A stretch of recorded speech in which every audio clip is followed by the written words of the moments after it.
Kemi dëgju për shumë persona që kanë kalu vujtje të tmerrshme në këtë tokë,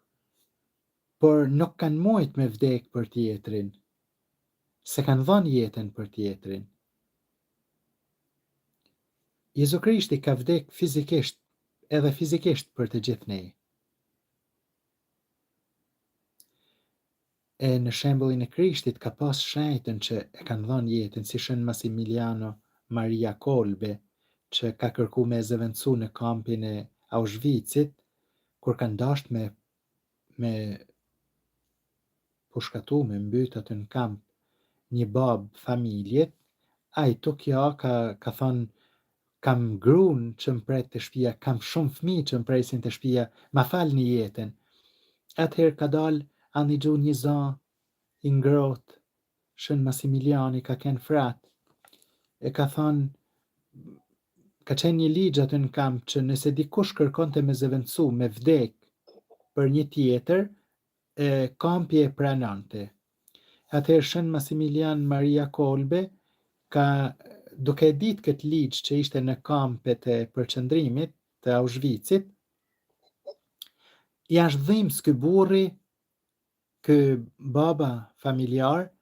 edhe i ka thonë, ju ka kërku rojeve, më lejoni që të vdesun në vendin e këtij familjarit. E thojnë se mënyra për me vdek, dënimi me vdekje ka qenë në këtë rast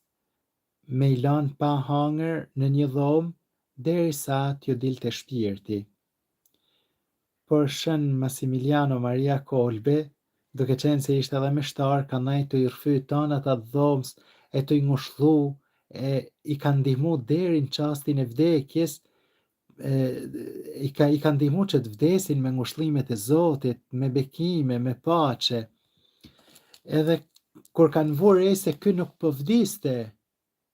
kanë kalu shumë ditë pa hangër, ky nuk po vdiste, atëherë i kanë bën një injeksion që i sillte vdekjen. Por ajo që du me thonë është se një, Krishti ka qenë ai që ka dhënë jetën për ne, na ka mësu shembullin që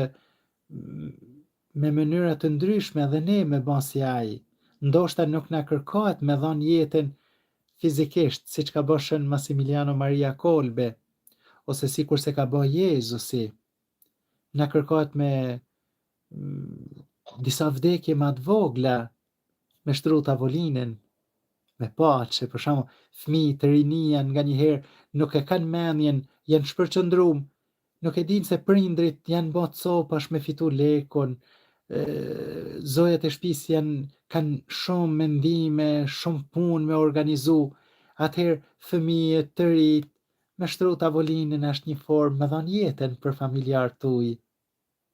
me ndihmu në punët e shtëpisë, me dëgju me qetësi prindrit, me i pyet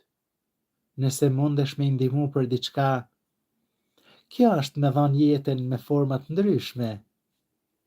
Të japësh jetën është edhe me shku me pi një kafe me një të afërm, me shku vetëm për dashuri. Shpirti i Shenjtë ka me na frymëzu se